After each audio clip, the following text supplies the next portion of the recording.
Hello, everyone. Welcome to the eDiscovery channel.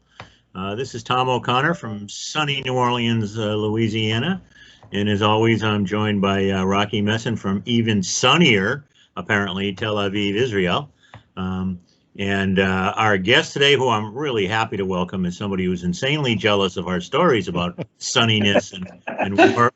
It's Vincent, and make sure I'm pronouncing this correctly, Vinny, Catanzaro. You got it. Catanzaro, all right. You know, it's amazing that Irish, we can pronounce names like Eamon and Seamus. We have trouble with Italian names, which are like 90% vowels. And it's like, we use all the letters. That's right. That's right. You are pretty At least you have vowels. That's right. Yeah. And the Irish, of course, the Irish language, the word is pronounced in a manner that looks nothing like what it spells like. It's a crazy language. So Vinny's known to many of you in the eDiscovery space. He's been active in all the usual suspect organizations over the years. I don't even know how long I've known you, Vinny. We've known for a while.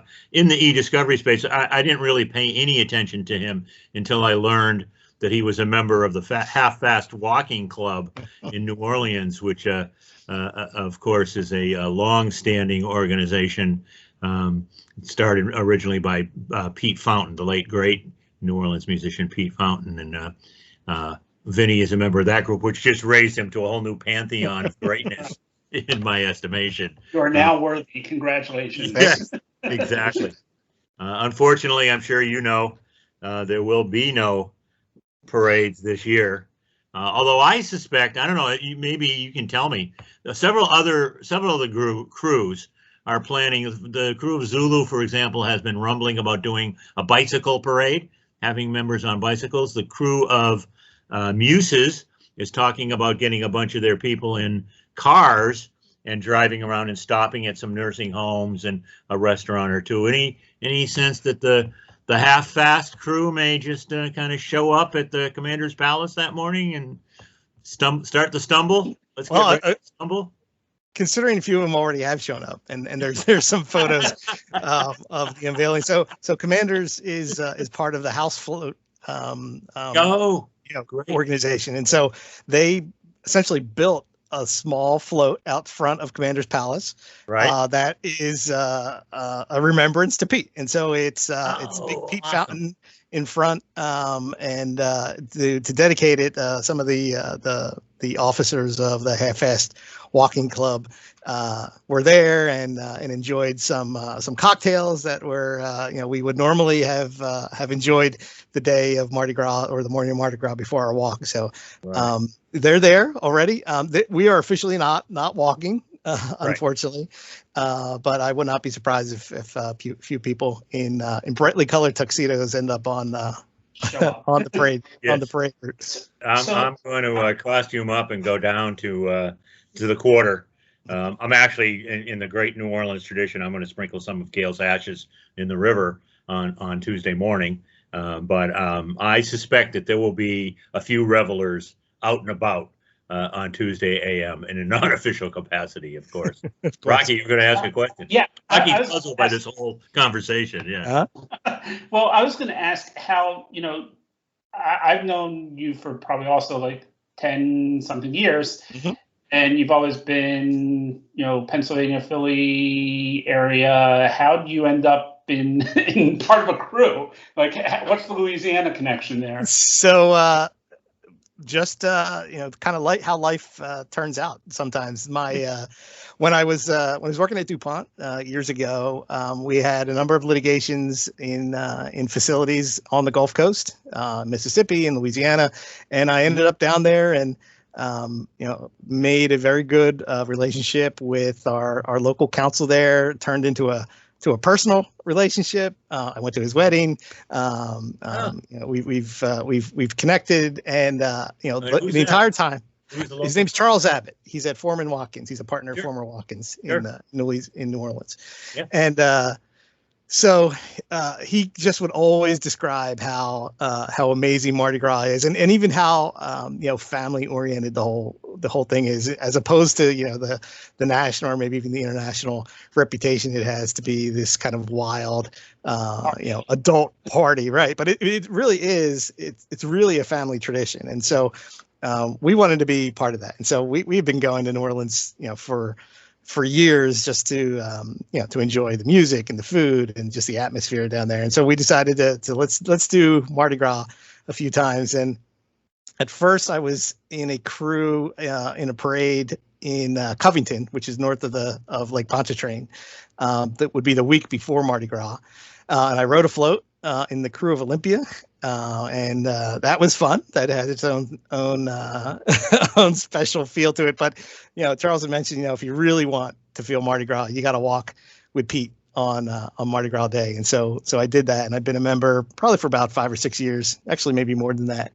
And this year, both my sons were gonna. My son was gonna walk with us. He turned 21 last year, so. The two of us were going to walk, and my younger son was going to be a banner boy. So in the front of the parade, to carry flags and banners. And so we were going to do it this year in a week or so, but unfortunately not to be this year, but yes. Let me be sure, just for folks who were, maybe just not quite dialed in, the name of the organization is the Half Fast with an S Walking Club, which everybody in New Orleans, of course, pronounces the Half-Assed Walking Club. And it was started by Pete Fountain, the musician, and several of his, shall we say, drinking associates. Begins every year uptown at Commander's Palace Restaurant at about 4:30 a.m. for the traditional drinking of the cocktail. Or thereabouts. It's half fast, so nothing on time. And sort of meanders down towards the French Quarter, making strategic detours and pit stops at drinking establishments along the way, and then gets to the French Quarter and continues the meandering. Is there an established route, or is it just whoever decides what street to go down? I know you end up at the Montleon, right? There is somewhat of an established route. So we lead Zulu. We're one of the walking clubs that go before Zulu. So that's our only timing requirement. Is we got to get out of there before get out there. And Zulu goes off to what, 8? They're closer to 9 usually. Yeah, 8-ish. It is 9-ish. But they're on St. Charles by around 9 o'clock, and so we need to get out of there before they do. But the interesting thing is, so we're walking. We have a couple floats. Really, it was just a trolley car pulled by a pickup truck that Pete would sit in and play with a band, and so we have live music that a lot of other crews don't have. We just walk and throw beads and doubloons and meet people and wake people up on Mardi Gras morning. Wait a minute. What happened to kissing the girls? Well, that might happen. Yeah, that might happen. It could happen. We'll kiss anybody. Kiss anybody. I know, and I can bear testament to that. Because by the time you get to the French Quarter, it's a little foggy out, shall we say? Well, at that point, we're by the time we get to Bourbon Street, we are probably 2 or 3 hours into our walk, and you start the morning with either a Bloody Mary or 2 or a rum punch, so by 10, 11 a.m. we're nice and juiced. Ready. So yes, you're ready. And it is one of the most congenial group of guys. They stop and chat, and anybody who has not had the Mardi Gras experience, if you do get down there next year, 2022, and you have a chance to see that, like you said, Vinny, it's an example of, everybody thinks of Mardi Gras is like Girls Gone Wild on Bourbon Street. That's like 8 blocks of a city-wide celebration. That's right. And it is really remarkable. So it's a great group. Well, you mentioned DuPont, so I want to ask you, I know you spent, 15, 16 years at DuPont? Yep. And then you moved to Shook for a couple years, then Morgan Lewis for 4 or so years, right? And then just recently back to the corporate world, and you're with FedEx. So yes. My question is, how did you get hooked into all this? What got you going to law school and litigation support and the wide world of eDiscovery? Yeah. You're going way back. I don't even remember why I went to law school. Probably because I didn't have a job after I left, undergrad. I woke up and I was in law school. I didn't even know what happened. But law school seemed to be the right direction for me, and being a lawyer, seemed to suit my. Are you a Philly native? I am. Yep. Okay. Yep. Okay. Suburbs, Philly suburbs. Yeah. Born and raised. I went to Temple University undergrad here in Philly. Yep. Went to Widener Law School in PA. And so, it seemed I was a team in high school, and it seemed to be the right thing for me to do. I had no real, focus as to what I wanted to do once I graduated, but so I was kind of an open sponge at that point. Right. When I graduated law school, it was as it is now and probably has been for the last 40 years. It was probably a lean job market at the time, mid 90s, and I ended up working at a small construction law firm in suburban PA. There were 5 lawyers, 2 partners, and 3 associates, and we did it all. We were a plaintiffs firm for the most part, so we drafted and filed complaints, we did motions, we did discovery, we held arbitrations for the 5-county practice outside of Philadelphia. So if you're familiar with Pennsylvania, every county has their own rules of procedure. Even though you're governed by the state rules, you have your local focus. So it makes it 5 times more complicated to know which county requires a blue backer for your filing, and timing, and how to get a hearing in front of a judge, whether it has to go through a prothonotary, which is essentially a Pennsylvania clerk. It's an elected position. So you learned everything on the go. And if I look at how that kind of spurred where I ended up, our partners did not have computers.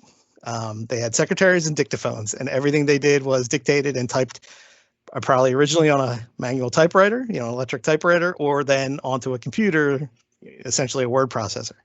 I had a computer in law school, 386, which cost me like $2,000 at the time.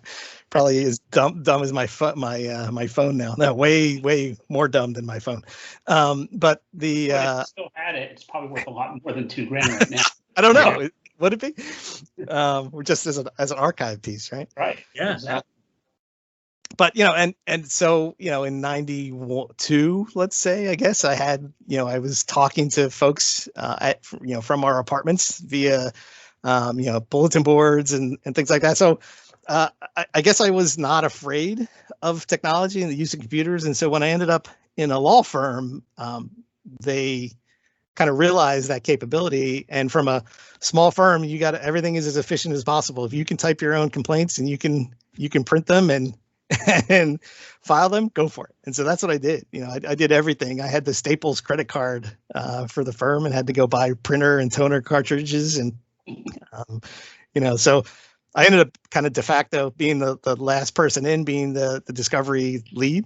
All of our discovery came in through me, and I was drafting discovery responses and requests. And by the time I left there, there's kind of this intrigue in the change from paper, which was predominantly what we were doing then.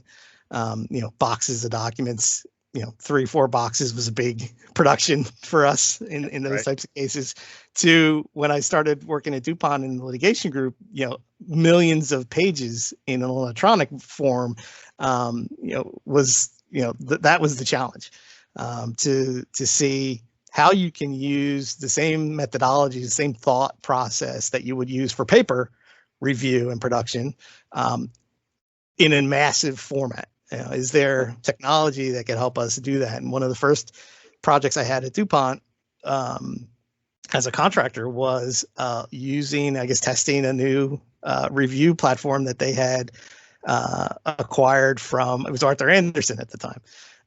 Put together a review database. Jim Mikowitz was involved with that, bringing that in-house. And we were actually reviewing documents in 1998 on computers. scan documents and essentially just two databases, one with the images and one with the, the 5 responsive questions. And we would click along there and there was a lot of interest in how it worked and whether, a reviewer could actually keep track of the image versus the data, how it would be able to be searched and pulled out. And so that was always intriguing me. It came very naturally. I think at the time there were, a lot of people who were kind of hesitant to, I can't see a document on a computer screen. I need to look at it in my hands. I can't write a privilege description using a keyboard. I have to write it into a form or a field, on a legal pad. And so that transition from paper to electronic just kind of fell like at the right time for me. And so, I did various litigations at DuPont. I worked on, IP cases, antitrust cases, product liability cases, environmental cases, all pretty big document intensive cases. And we evolved in using different technologies, eventually, being a relativity shop by the time I was done. But around 2006, the rule changes occurred. But even before that, I had been involved in how we were collecting electronic documents, a focus on, metadata retrieval and, even remote retrieval, whether we were going to carry hard drives with us when we would do custodian interviews. And so in 2006, the company decided they needed an eDiscovery lawyer, somebody who was responsible for, our guidelines and our workflow. And that was me. And so from 2006 to 14, I was in that role. I led a group of, practitioners, technologists, paralegals, records clerk folks, project managers, and we had our fingers in essentially all of the discovery workflows that happened in all of our litigations by the time we were done.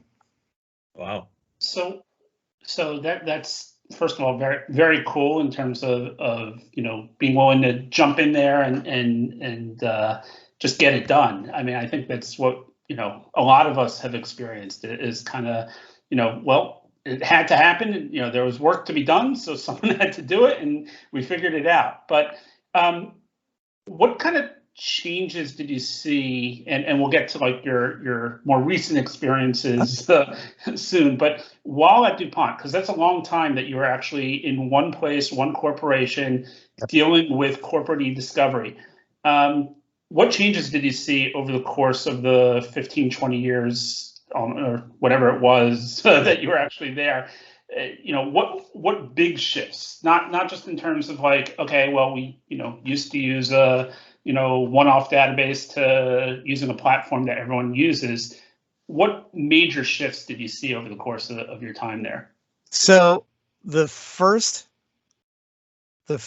review project I did, so not the one that was in that database, but the first paper review project I did, the documents we were looking at were electronically created documents, but they were printed out in paper form. We were looking at emails that had been collected by, I guess, IT at the time, printed out, put into boxes on someone shelves. Made a lot of money. Exactly. Well, I mean, that was how we did things, right? And it was difficult to get from that paper mindset to the electronic mindset. Partially, as I mentioned before, people have this resistance to looking at documents, at least at the time, looking at documents on a computer screen. I can't see it. Yes, you can see it. You can scroll up and down. It's okay. You can make it bigger. And so the process was that it was in place was you have these paper documents, you review them, you scan them, and then you produce them, or you make copies and you send copies, to your requesting party. We were looking at electronically created documents. DuPont's, a science company, and so they had engineers and researchers who used electronic communication systems, and they drafted documents in electronic form. But from a legal standpoint, we were only accustomed to reviewing in paper.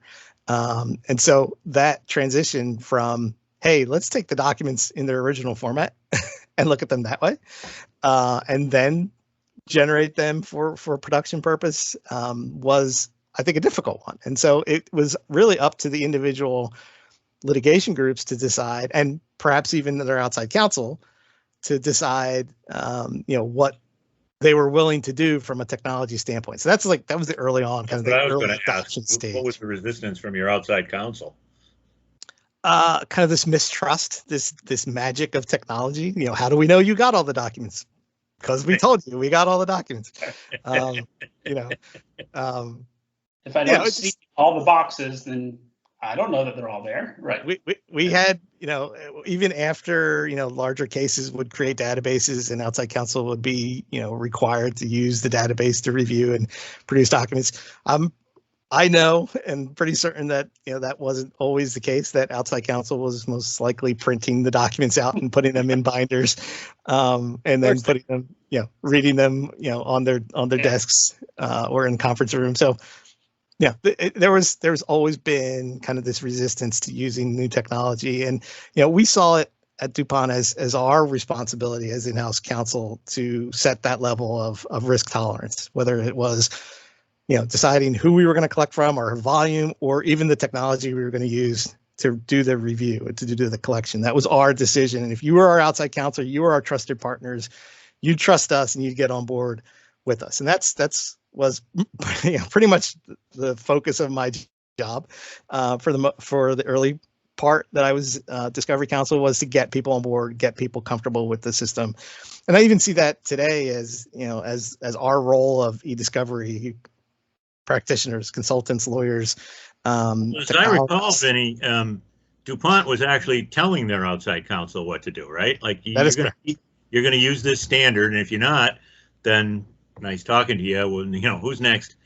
But my question is, and that was great, because for those of us who worked for outside counsel or as consultants, that was very refreshing, because we were technologists and we were dealing with folks who wanted the boxes of paper, and to see a corporate client say, no, here's what you're going to do. That was great. We love that. But my question is, what did you do in terms of the technology if the outside counsel didn't have anything? Did you give them access to your databases? Yes, we did. Okay. Yes, we did. So we managed the database. We would select a vendor to provide the access to the database. We would insist that outside counsel get in the database and do QC and sometimes review the documents, and anything they wanted to do from a production standpoint had to be coordinated through our vendors. Again, if they had their own relationships with other vendors, I think we would listen, but the preference would be, you're going to use the system and the format that we've invested in. We're paying the bills.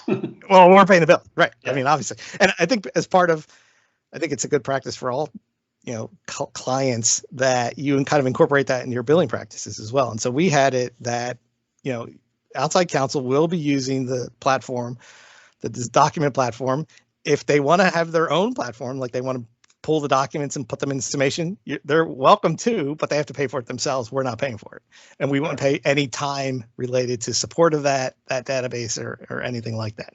Obviously not a best practice, because, with multiple people in the database, not just maybe one law firm. We had that on a fair amount of cases where we had multiple law firms on a matter.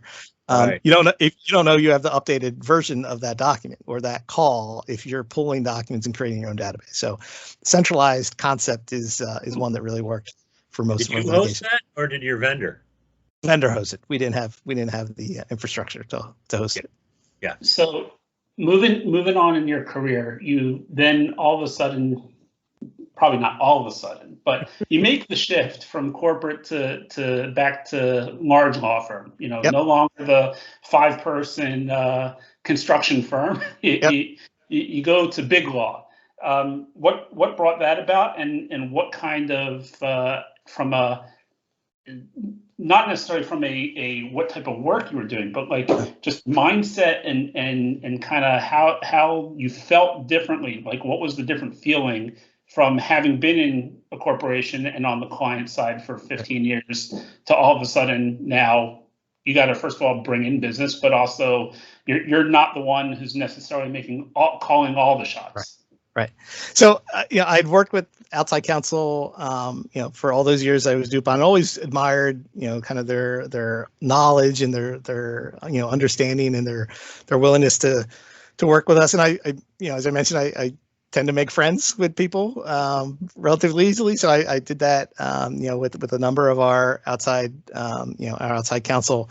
The decision to leave DuPont was not necessarily my own. So it was, if you're familiar with what happened to DuPont or where DuPont is now, there was, an activist shareholder move on the company to break it up. They kind of did to a certain extent, but then they merged with Dow, and now they've broken that that merged company up into 6, I think, different entities now. At the time, we were working to divest both the paint and the chemical piece of the business, which carried most of the litigation, if you can imagine, for a manufacturing company. And so decision was made not to have a centralized or federated legal department. And so each of those smaller groups were going to take their pieces. And, my role as discovery counsel was really, a overall role. Like you really didn't need 6 different eDiscovery counsels in each of these different spin-off divisions. And so my role was eliminated. And so for a while I was, what am I going to do next? Having developed those relationships with outside counsel at some very significant and really knowledgeable law firms, I decided, well, let's give this a shot. Let's see what that side of the coin is like. And so I went and joined Shikardi and Bacon right after leaving DuPont. I was in the Philadelphia office. There's, again, another small, there were 5 or 6 lawyers there of the Kansas City-based headquarters. Learned a lot on how to deal with multiple clients. I was very comfortable with the multiple project concept, having lots of things going on at the same time. But having to deal with different personalities is different.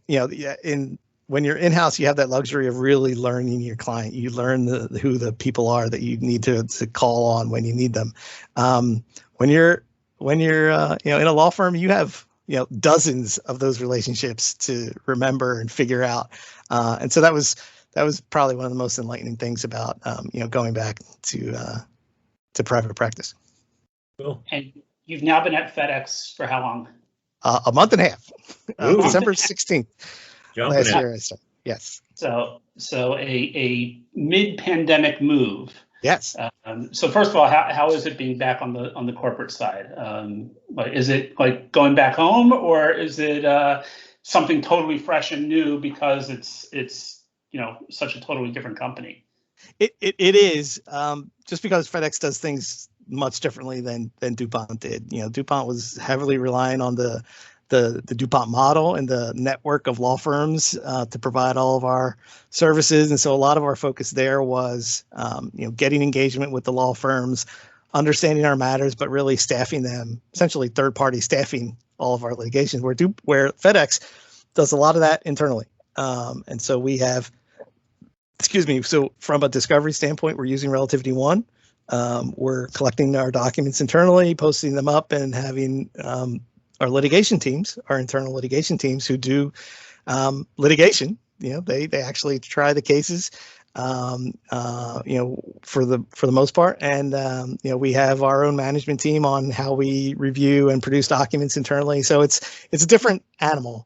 But just the concept of, having the luxury to learn about your client, learn about the business, and being part of that is something that I think, at least my skill set kind of focuses on. Like I get deep into, why we're doing things. And so, having the ability to really be part of that, that effort is important to me. So you're describing something, I'm sorry, just real quick, Rocky. You're describing something that I'm seeing more and more, which is the corporation taking back, if you will, things that used to go to the outside counsel. I have several firms here in New Orleans who I deal with, who they say, my guy used to call me up and say, we got a big case, send your copy service over, and do your magic with whatever it is you do. And now it's, we got a big case and my guys are loading it up. And how many people do you need to get into our relativity database? Yep. obviously you described that at FedEx, but are you seeing that in the corporate world more and more? More assumption of that technical side? Yeah, I think so. And we would have loved to be able to do that at DuPont at the time. We just didn't have the resources to do it. Right. And I think, that level of control, that ability to be the ones who are the funnel as far as, collecting your documents, posting your documents up, getting access, I think is preferable.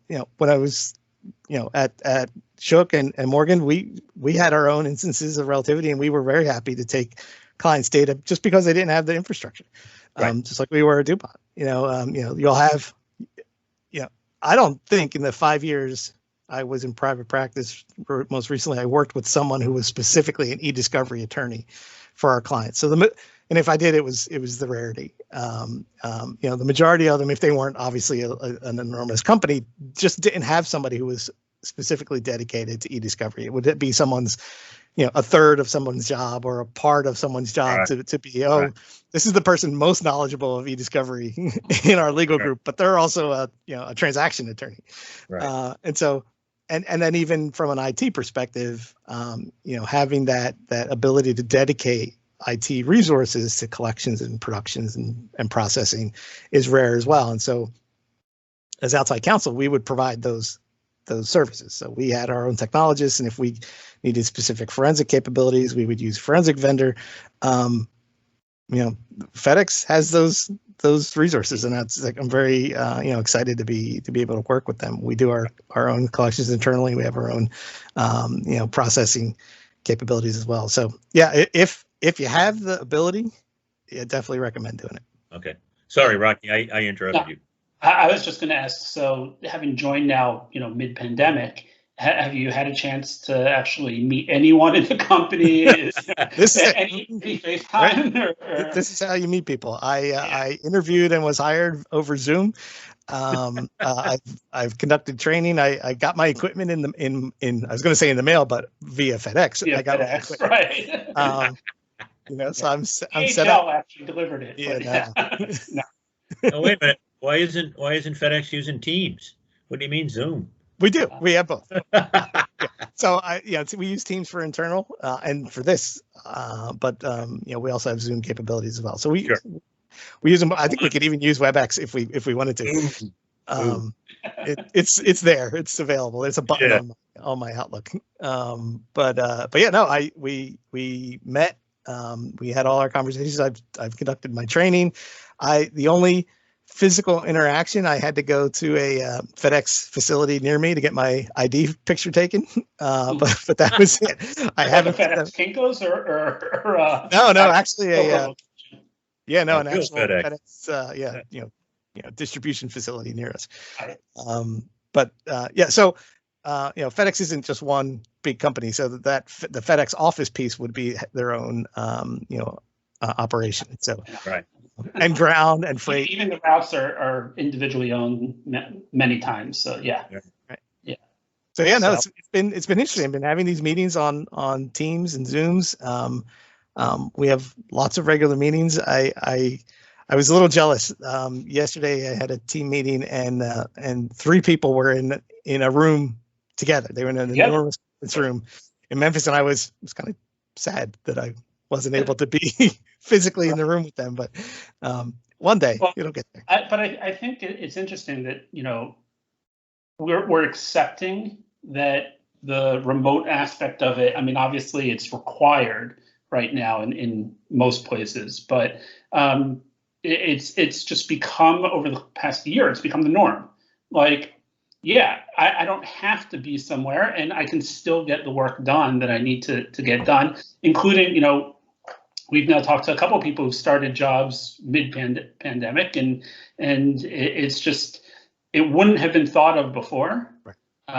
But I think from a resource perspective, it allows, companies to open up their minds a little bit more and say, I can look for where the talent is. I don't necessarily need to bring them to Memphis or to Redmond or, to New Orleans or wherever. I can find the best talent wherever they exist. And as long as everyone's going to work remotely and can get the work done, great. So I want to take us a little bit of a different direction.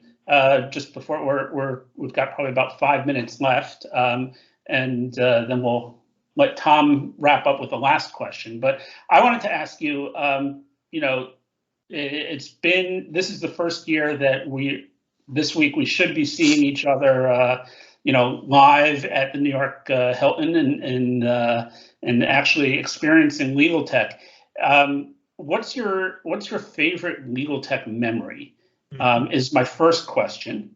And my second follow-up question on that is, what are you really not missing? I think I think the second question is a little easier to answer. One would be the weather. Just knowing, having recently dug out a foot of snow from my own driveway, the weather's always bad. I don't know what it is. It's just a thing. And on Sunday night when it started snowing, I was like, of course it's snowing. Snow in the middle of the winter. Yeah. Like, oh. Well, I know, but for whatever reason, we get weeks in this week. It's the worst. It's always the worst. Yeah. Always. Yeah, you're right. And, and I'm always underprepared. I don't know why this is. I never bring an umbrella. I never wear the right shoes. I'm always trying to cross, whatever 53rd Street is with dress shoes and pants in, hurtling over 2-foot black snow on the corners and, always wet. So that was probably my worst. The other is, waiting to get anywhere in the Hilton, trying to get up on the elevators, for, being number 300 in line to get into the into some of those exhibits. So I don't miss that, and I don't miss the. But my favorite experiences is I probably can't even pinpoint one, but there's so many. Obviously, the walking the floor and seeing all the vendors and connecting again with new people and seeing what new technology is out there is why we're there. That's the exciting part. But really, this type of interaction, meeting people, back in the day, the huge relativity parties, where you'd have to get in a cab and drive across town to get to and stay out till 4 a.m. Make sure you had bail money in one pocket. Yeah, something. Those were the good. You remember those parties? Because I seem to not remember any of them. My memory's a little hazy when it comes to the relativity parties. I think it's kind of my superpower is to remember things like that. Cool. So, Tom, why don't you? All right. Well, our traditional last question, Vinny, is to ask you if you could spend a day with anybody in our profession. Living or dead, doesn't have to be, it doesn't have to be me or Rocky. But we'd always enjoy that. But anybody you've ever come across, or maybe even not come across, but wished you had in our profession, who would that be, and what would you do? It doesn't have to be, sitting around hashing documents and looking at hexadecimal headers. Who would you like to spend a day with, and what would you like to do? So, as not to sound like I'm buttering up my hosts, I have never really spent a day with Tom O'Connor. I've met you many, many times. We've had conversations and cups of coffee, but we've never I don't even think we've had a meal together. And it's I know. Oh. Right? Is that hard to believe? That's just yeah. And so, we're constantly talking about, our mutual love for New Orleans and you living close to the Jazz Fest fairgrounds. I even think one year we saw each other on Bourbon Street. I was in the walk right. and I met you and your wife. Ships passing in the night. Yeah.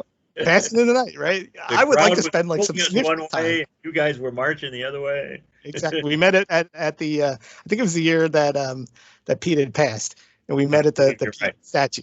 We met at the Pete statue, and that was we don't even meet each other in New Orleans. Like when I'm there, I don't see you there. So, again, not to sound patronizing at all, but I'd like to spend some time. I'd like to spend a day with Tom O'Connor in New Orleans, enjoying some good food and some good music, and just hanging out, throwing down, seeing how late we could stay up and make it 2 days in a row.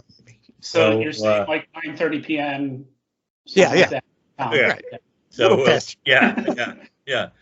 As our old friend Browning used to say, back when we first started in this business, Browning would always call it a night at some point out at the local bar or whatever. And nothing good happens after 11 p.m. And then as we got older, it was, well, nothing good happens after 9 p.m. In the last couple of years of his life, it's like nothing good happens after dessert. I'm going to my room. But we'll have to do that, Vinny. Next time, they're talking about if things turn around, knock on wood, maybe doing Jazz Fest in October this year. Right. That's what I've heard. I think that's very aspirational, but possible. Maybe 50-50. But certainly, yeah. Next time you get a chance to come down, we'll carve out some time. Like you said. And hopefully by then, a lot of because a lot of the restaurants are closed. Right. So a lot of the restaurants, because we've been down to 25% capacity, the places that are small, the guy around the corner from me says, I seat like 20. What am I going to do with 5 people at a time? So they flip to takeout. Yeah. And that's happened. But, a lot of the, I don't even know if Commanders is open. I assume they are because they're a big footprint. Yeah. But I know Antoine's just reopened about a month ago. They had just shut down. It just wasn't worth it to try to keep the places open. So, but hopefully by the fall that'll change and we'll get you down here. If not, Mardi Gras next year. Sounds good. Fairly confident there will be a robust Mardi Gras 2022. I would anticipate the same. All right. Well, as always, thanks to Rachi for being with us and hosting us on that robust Microsoft Teams platform. And I want to thank again our good friend Vincent Catanzaro. So yeah, I screwed it up. That's okay. Catanzaro. So you got to change your name to like O'Shaughnessy or it just rolls off my tongue. Vincent Catanzaro, who is, what's your actual title, Vinny? You're senior attorney at FedEx? Senior attorney, eDiscovery counsel. Yep. Senior attorney, eDiscovery counsel at FedEx. And we're looking forward to more conversations with you, especially here in the city that care forgot, whatever that means. I never could figure out what that meant. And that was somebody who'd had one too many cocktails. Yeah, when they came up with that motto, right? Yeah, I got one for you. That's it. We will look forward to seeing everybody next time on the eDiscovery channel. Thanks again. Thanks.